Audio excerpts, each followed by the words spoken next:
नमस्कार छात्राओं, मैं डॉक्टर रंजीता गर्ग, सहायक आचार्य समाजशास्त्र, सेठ मुरलीधर मानसिंह का राजकीय कन्या महाविद्यालय भीलवाड़ा। आज की इस वीडियो में हम परिवार के बारे में चर्चा करेंगे। इससे पहले मैं आपको विवाह के बारे में समझा चुकी हूँ और विशेष रूप से हिंदू धर्म में किस प्रकार से विवाह होते हैं, इस्लाम धर्म में और ईसाई धर्म में विवाह के स्वरूप के बारे में, विवाह के प्रकारों के बारे में और विवाह संबंधी जो भी तौर तरीके, रीति रिवाज हैं, इन सब के बारे में हम चर्चा कर चुके हैं। विवाह स्त्री और पुरुष के बीच जो एक संबंध स्थापित होता है, जिसमें यौन संबंधों के लिए सामाजिक स्वीकृति मिलती है और साथ ही साथ संतानोत्पत्ति को भी सामाजिक मान्यता प्राप्त होती है।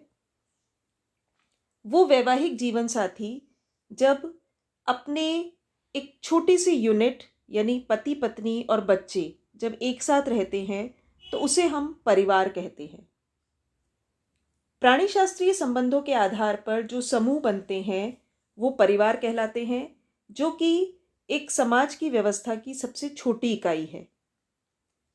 परिवार शब्द से आप सभी चिरपरिचित हैं। हम सभी किसी न किसी परिवार के सदस्य हैं।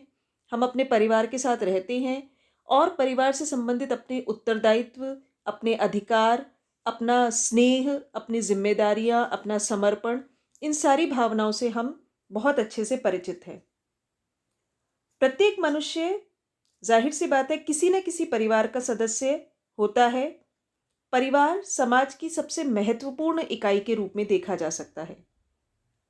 आपने समाजशास्त्र के पहले पेपर में समाजीकरण के बारे में पढ़ा है। समाजीकरण यानी एक नवजात शिशु से एक वयस्क व्यक्ति तक एक समाज अपने सदस्यों को जो भी तौर तरीके सिखाता है, समाज में रहने के, समाज में व्यवहार करने के, समाज का जिम्मेदार सदस्य बनने के जो भी तरीके एक व्यक्ति को सिखाए जाते हैं, उसे हम समाजीकरण कहते हैं। वो समाजीकरण जो है वो सबसे पहले परिवार द्वारा ही एक व्यक्ति को सिखाया जाता है।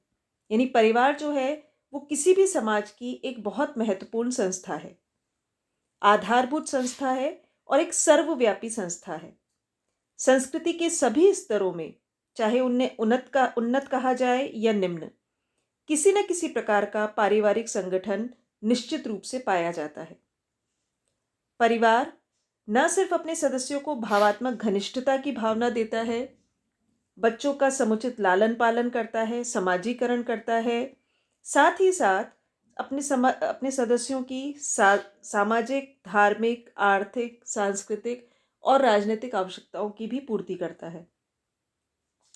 परिवार मनुष्य जाति को एक तरीके का आत्म संरक्षण देता है और वंशवर्धन करता है और साथ ही साथ सामाजिक जीवन की निरंतरता को बनाए रखता है, क्योंकि परिवार एक निरंतरता समाज को प्रदान करता है। जाहिर सी बात है, जो व्यक्ति का जन्म हुआ है उसकी मृत्यु भी निश्चित है। तो पुराने जो लोग हैं, वृद्ध लोग जो है, उनकी मृत्यु से जो रिक्त स्थान समाज में आता है, परिवार में आता है, नए परिवार, नया वैवाहिक जो जोड़ा है, वो नए प्राणियों को जन्म देकर इस निरंतरता को बनाए रखता है। विवाह द्वारा परिवार का निर्माण होता है, संतानों के माध्यम से व्यक्ति का विस्तार होता है और धीरे धीरे एक समाज जो है वो समृद्धि प्राप्त करता है। मेलिनोस्की जो है, उन्होंने कहा है, परिवार ही एक ऐसा समूह है जिसे मनुष्य पशु अवस्था से अपने साथ लाया है। यानी एक अति प्राचीन संस्था के रूप में हम परिवार को जान सकते हैं, जो कि जब मनुष्य बिल्कुल पशु जीवन व्यतीत करता था तब से मनुष्य के साथ जुड़ी हुई है। यानी तभी से एक बॉन्डिंग, एक टुगेदरनेस वाली फीलिंग परिवार के रूप में व्यक्ति को व्यक्ति से जोड़े रखी है। मर्डॉक जो एक विद्वान है, उन्होंने 250 से ज़्यादा ट्राइबल सोसाइटीज़ का, आदिम समाजों का अध्ययन किया था और उन्होंने पाया कि कोई भी समाज ऐसा नहीं है जिसमें परिवार रूपी संस्था किसी न किसी रूप में विद्यमान ना हो। अब हम परिवार के अर्थ के बारे में चर्चा करेंगे। अर्थ एवं परिभाषा के रूप में अगर हम परिवार को समझें तो परिवार, जिसे हम अंग्रेजी में फैमिली कहते हैं, ये शब्द लैटिन भाषा के फैम्यूलस शब्द से आया है। फैम्यूलस शब्द से आया है, जिसका अर्थ है एक ऐसा समूह जिसमें माता पिता, बच्चे, नौकर आदि हों। साधारण अर्थों में हम विवाहित जोड़े को परिवार की संज्ञा दे देते हैं, परंतु समाजशास्त्रीय दृष्टि से अगर हम देखें तो ये परिवार नहीं, ये सिर्फ एक गृहस्थ हैं। पति पत्नी गृहस्थ हैं। जब पति पत्नी के साथ में बच्चे भी होते हैं, यानी पति पत्नी जब संतानोत्पत्ति करके अपनी सामाजिक जिम्मेदारी भी निभा रहे हैं और एक कंप्लीट यूनिट तैयार करते हैं, तब हम उसे परिवार कहते हैं। प्रत्येक परिवार में एक गृहस्थ होता है, परंतु हर गृहस्थ जो है वो एक परिवार नहीं कहा जा सकता। मैकाइवर और पेज परिवार को परिभाषित करते हुए कहते हैं, परिवार पर्याप्त निश्चित यौन संबंध द्वारा परिभाषित एक ऐसा समूह है जो बच्चों के जनन एवं लालन पालन की व्यवस्था करता है। Doctor SC. दुबे जो हैं वो इस संदर्भ में कहते हैं, परिवार में स्त्री और पुरुष दोनों को सदस्यता प्राप्त रहती है। उनमें से कम दो विपरीत यौन व्यक्तियों को यौन संबंधों की सामाजिक स्वीकृति रहती है और उनके संसर्ग से उत्पन्न संतान मिलकर परिवार का निर्माण करते हैं। यानी दो यौन संबंधी और उनसे उत्पन्न संतान जो है वो मिलकर परिवार का निर्माण करती है।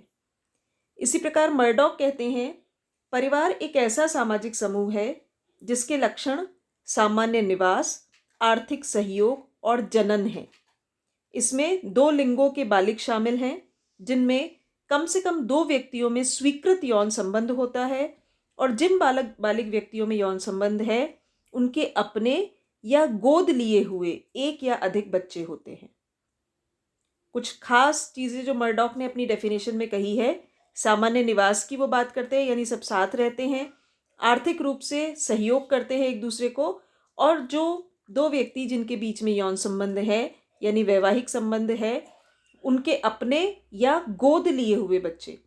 इसमें एक चीज़ और मर्डॉक ने जोड़ी है कि जो दत्तक पुत्र या पुत्री हैं, गोद लिए हुए बच्चे हैं, सपोज किसी कपल के अपने बच्चे नहीं होते किन्हीं भी कारणों से, तो अगर वो दत्तक पुत्र लेते हैं या पुत्री लेते हैं, गोद लेते हैं बच्चों को, तो वो भी एक परिवार के रूप में मान्य है।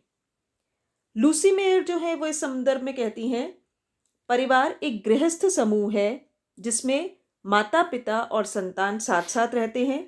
इसके मूल रूप में दंपत्ति और उसकी संतान है। इन सभी परिभाषाओं से स्पष्ट है कि परिवार एक समूह, एक संघ और एक संस्था के रूप में समाज में विद्यमान है। परिवार के दो पक्ष हम यहाँ पर स्पष्ट रूप से समझ सकते हैं, संरचनात्मक और प्रकार्यात्मक। संरचनात्मक तौर पर देखें तो परिवार की जो संरचना है वो पति पत्नी और बच्चों से मिलकर बनी होती है। इस दृष्टि से प्रत्येक परिवार में कम से कम 3 प्रकार के संबंध होते हैं। पति पत्नी का संबंध, माता पिता एवं बच्चों का संबंध और भाई बहनों का संबंध। यानी माता पिता से जो बच्चे हुए हैं वो आपस में भाई बहन होते हैं। तो ये 3 प्रकार के संबंध जो हैं वो एक परिवार की संरचना में हम देख सकते हैं। इसमें जो पहला संबंध है पति पत्नी का संबंध, ये वैवाहिक संबंध कहलाता है। और दूसरा और तीसरे प्रकार का संबंध यानी माता पिता एवं बच्चों का संबंध और भाई बहनों का संबंध, ये रक्त संबंध कहलाते हैं।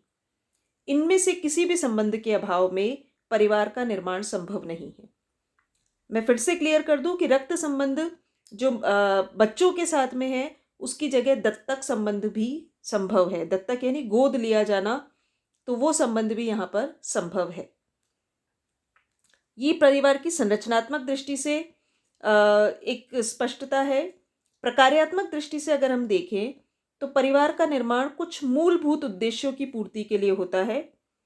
यौन संबंधों का नियमन करना, संतानोत्पत्ति करना, उनका लालन पालन, समाजीकरण करना और उन्हें आर्थिक, सामाजिक और मानसिक संरक्षण प्रदान करना। इन प्रकारों की पूर्ति के लिए परिवार के सदस्य आपस में कर्तव्यों और अधिकारों से जुड़े हुए होते हैं और एक दूसरे के साथ में सहयोगात्मक और भावनात्मक उनमें संबंध होते हैं। कुल मिलाकर हम परिवार को जैविकीय संबंधों पर आधारित एक सामाजिक समूह के रूप में परिभाषित कर सकते हैं, जिसमें माता पिता और बच्चे होते हैं तथा जिसका उद्देश्य अपने सदस्यों के लिए सामान्य निवास, आर्थिक सहयोग, यौन संतुष्टि, प्रजनन, समाजीकरण आदि सुविधाएं जुटाना है। तो कुल मिलाकर ये परिवार का अर्थ है। इसी आधार पर हम परिवार की कुछ महत्वपूर्ण विशेषताओं के बारे में चर्चा करेंगे। जैसा कि हमने पहले भी बात की कि परिवार जो है वो विवाह संबंध पर आधारित होता है। एक स्त्री और एक पुरुष जब विवाह के संबंध में बंधते हैं और उसके बाद प्रजनन के द्वारा संतानोत्पत्ति करते हैं, तो वो जो मिलकर एक यूनिट तैयार होती है वो एक परिवार है। तो परिवार विवाह संबंध पर आधारित होता है। हर परिवार का अपना एक वंश नाम होता है। बच्चों के नामकरण की जो व्यवस्था होती है वो परिवार के माध्यम से ही होती है। भारतीय समाज में अधिकांशतः पिता का नाम या माता का नाम, कास्ट या सरनेम जो होता है वो वंश नाम देने की जो व्यवस्था है वो परिवार के माध्यम से ही संभव है। सामान्य निवास होता है, यानी परिवार के सदस्य एक ही छत के नीचे एक परिवार के रूप में, एक इकाई के रूप में सब मिलकर साथ रहते हैं। उनका खाना साथ में बनता है और उनकी सारी आर्थिक क्रियाएं जो है वो एक दूसरे से जुड़ी हुई होती है। सार्वभौमिकता परिवार की एक महत्वपूर्ण विशेषता है। जैसा कि मर्डॉक ने अपने अध्ययन में पाया, जब उन्होंने 250 ट्राइबल सोसाइटीज़ का अध्ययन किया तो उन्हें ये लगा कि किसी न किसी रूप में परिवार सभी जगह विद्यमान है। न सिर्फ ट्राइबल या जनजातीय समाज में बल्कि समूचे विश्व में परिवार नामक संस्था किसी न किसी रूप में हमें देखने को आवश्यक रूप से मिलती है। परिवार का एक भावात्मक आधार होता है। परिवार के जो सदस्य हैं वो इमोशनली, भावनात्मक रूप से एक दूसरे से जुड़े होते हैं। उनमें प्रेम होता है, सहयोग होता है, एक दूसरे के प्रति समर्पण की भावना होती है, एक दूसरे के प्रति बलिदान की भावना होती है। चाहे वो माता पुत्र हो, माता पिता हो, माता पुत्री हो, भाई बहन हो, उन सब के संबंध जो होते हैं वो भावनात्मक आधार पर एक दूसरे से जुड़े होते हैं, जिनमें स्वार्थ की भावना बिल्कुल भी नहीं होती। रचनात्मक प्रभाव डालता है परिवार अपने सदस्यों पर।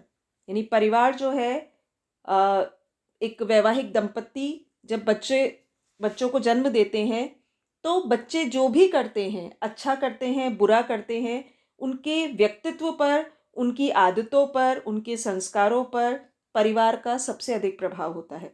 यानी एक व्यक्ति के व्यक्तित्व की रचना करने में परिवार का महत्वपूर्ण योगदान होता है। केंद्रीय स्थिति है परिवार की समूची सामाजिक संरचना में।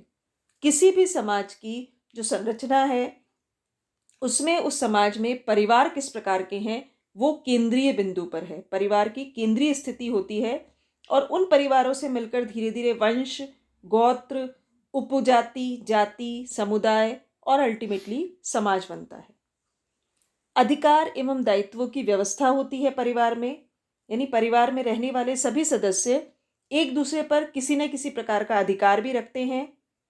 माता का पिता पर अधिकार होता है, पिता का माता पर अधिकार होता है, माता पिता का बच्चों पर अधिकार होता है, बच्चों के कुछ माता पिता पर अधिकार होते हैं और साथ ही साथ कर्तव्यों एवं दायित्वों की भी व्यवस्था होती है। यानी सिर्फ वन साइडेड नहीं होता कि आपके सिर्फ अधिकार प्राप्त हैं, आपके कुछ कर्तव्य भी होते हैं, एक पुत्र के रूप में, पुत्री के रूप में, माता या पिता के रूप में, पति या पत्नी के रूप में। तो ये अधिकारों एवं दायित्वों की एक व्यवस्था होती है। सीमित आकार होता है परिवार का क्योंकि ये जैविकीय सदस्यों से मिलकर बना है, माता पिता और बच्चे। तो उस जैविकीय सदस्यों से मिलकर बनने के कारण एक निश्चित संख्या होती है, सीमित आकार होता है। इसकी संख्या जो है वो सैकड़ों या हजारों में नहीं होती। सामाजिक नियमन की एक महत्वपूर्ण सीढ़ी है परिवार, या एक महत्वपूर्ण स्रोत के रूप में हम परिवार को देख सकते हैं। परिवार के माध्यम से ही बच्चे का समाजीकरण होता है। समाज में रहने के तौर तरीके, जो पीढ़ी दर पीढ़ी जो भी सांस्कृतिक तौर तरीके हस्तांतरित किए जाते हैं वो परिवार के माध्यम से ही एक पीढ़ी से दूसरी पीढ़ी को पहुंचाए जाते हैं। हमारी परंपराएं, हमारी प्रथाएं, किसी भी त्योहार को मनाने का तरीका, किसी प्रकार का भोजन बनाने का तरीका, किस प्रकार का पहनावा होगा, किस प्रकार का चाल चलन और बोली होगी, ये सारी चीज़ें एक समाज में जो नियम निर्धारित किए गए हैं वो एक बच्चा जो है वो अपने परिवार के माध्यम से ही सीखता है। तो ये परिवार की महत्वपूर्ण विशेषताएं हैं। भारतीय समाज में अगर हम बात करें तो परिवारों के बहुत अलग अलग प्रकार हैं। धर्म के आधार पर, जाति के आधार पर हम देखें कि जितने भी अलग अलग तौर तरीके हैं या सांस्कृतिक पृष्ठभूमियां भारत में हैं, उन सब के आधार पर अगर हम देखें तो भारत में परिवारों के अनेक प्रकार हम देख सकते हैं। यहाँ पर कुछ मुख्य स्वरूपों की हमने बात की है। संख्या के आधार पर, निवास के आधार पर, अधिकार के आधार पर, उत्तराधिकार के आधार पर, वंश नाम के आधार पर, विवाह के आधार पर और इसके अतिरिक्त कुछ अन्य स्वरूप। तो भारत में हम जिस भी प्रकार के परिवार देखते हैं उन्हें हम अलग अलग कैटेगरीज में देख सकते हैं। ये कैटेगरीज कई बार ओवरलैप भी कर सकती है, जो निवास के आधार पर है, संख्या के आधार पर भी हो सकता है, लेकिन ये ब्रॉड डिस्ट्रीब्यूशन है। इसके बारे में हम अगले वीडियो में चर्चा करेंगे। धन्यवाद।